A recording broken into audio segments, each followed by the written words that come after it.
মেহেরপুর থেকে সড়ক দুর্ঘটনার আরো খবর জানাতে সরাসরি যুক্ত হচ্ছেন সহকর্মী আক্তারুজ্জামান ও মামুন খান। শুরুতে যাচ্ছি মেহেরপুরে আক্তারের কাছে। কিভাবে ঘটেছে দুর্ঘটনা, সর্বশেষ কি তথ্য আছে আপনার কাছে, বিস্তারিত জানাবেন।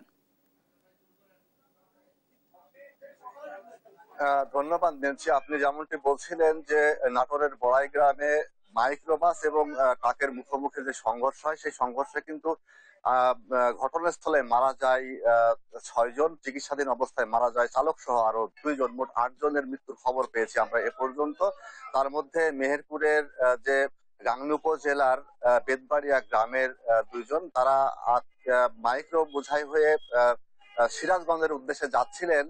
সেখানে এক অসুস্থ রোগী দেখার জন্য সেই পথের মধ্যে কিন্তু দুর্ঘটনার কবলে পড়েন এই মাইক্রোবাস। তো আমরা নিহত পরিবারের বেতবাড়িয়া গ্রামের আছি, সেখানে দেখেছি যে মৃত্যুর খবর শোনার সাথে সাথে গ্রামে একটি শোকের ছায়া নেমে এসেছে এবং লাশ কখন আসবে সেই প্রতীক্ষায় রয়েছে স্বজনরা, এবং স্বজনদের আহাজারিও আমরা দেখেছি। এই ঘটনার বর্ণনা দিতে আমাদের সাথে একজন এই গ্রামবাসী রয়েছেন, আমরা কথা বলবো তার সাথে। এখন আপনারা কতটুকু জানেন আপনি এই বিষয় সম্পর্কে? হ্যাঁ, যে নাটোর বড়াই গ্রামে যে অ্যাক্সিডেন্টটা হয়েছে, ওইটা 2 পরিবার থেকে 7 জন মারা গেছে, ড্রাইভারকে সহ 8 জন ড্রাইভারকে। এখন আইনের প্রক্রিয়া যদি চলছে, আইনের প্রক্রিয়ার মাধ্যমে যখন শেষ হবে তখন আমরা লাশ কখন পাবো, আইনের প্রক্রিয়া শেষ হলে এটা বুঝতে পারি। ঠিক আছে, ধন্যবাদ। শুনছিলেন যে আইনি প্রক্রিয়া শেষ করে লাশ এখানে পৌঁছালে কিন্তু তারা দাফন কাজ সম্পন্ন করবেন, এবং দাফন প্রক্রিয়ার যে কাজ সেটি কিন্তু অলরেডি তারা প্রস্তুতি নিয়েছেন। তো আমরা লাশের অপেক্ষায় আছে তার স্বজনরা। এই ছিল আমার কাছে মেহেরপুর থেকে সর্বশেষ। আমি এখন চলে যাব নাটোরে, সেখানে আছে আমাদের সহকর্মী মামুন খান। মামুন খান, জানাবেন নাটোরের সর্বশেষ পরিস্থিতি কি? ধন্যবাদ আক্তার। আমরা জানছিলাম মেহেরপুর থেকে, মেহেরপুর প্রতিনিধি আক্তার জানাচ্ছিলেন পরিবারের তাদের সাথে কথা বলছিলেন এবং জানাচ্ছিলেন সেই মেহেরপুর থেকে সর্বশেষ। আমরা রয়েছি নাটোর বনপাড়া তদন্ত হাইওয়ে তদন্ত কেন্দ্রে। এখানে কিন্তু এখনো লাশগুলো রয়েছে।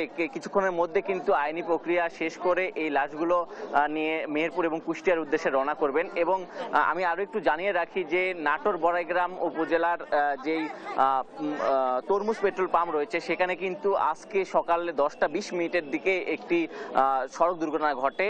সেই স্পটে কিন্তু 5 জন মারা যান, এবং পরে সেখান থেকে বড়াইগ্রাম উপজেলা স্বাস্থ্য কমপ্লেক্সে নিয়ে আসলে কিন্তু আরো একজন মারা যান।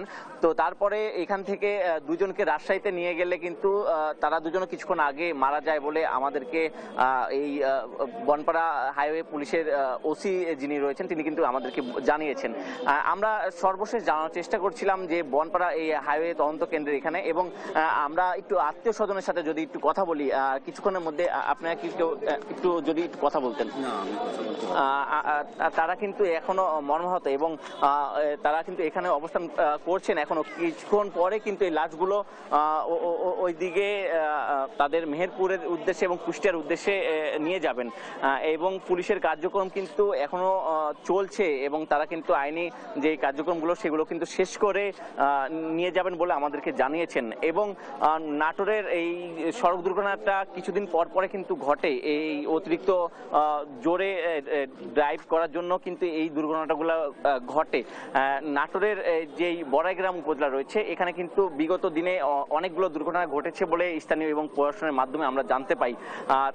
এবং আজকের যে দুর্ঘটনাটা, এটি কিন্তু একই পরিবারের 7 জন, এবং যিনি ড্রাইভার ছিল তিনিও 8 জনে কিন্তু আজকে মারা যায়। আমি নাটোর থেকে সর্বশেষ জানাচ্ছিলাম। চলে যাচ্ছি স্টুডিওতে নেন্সি।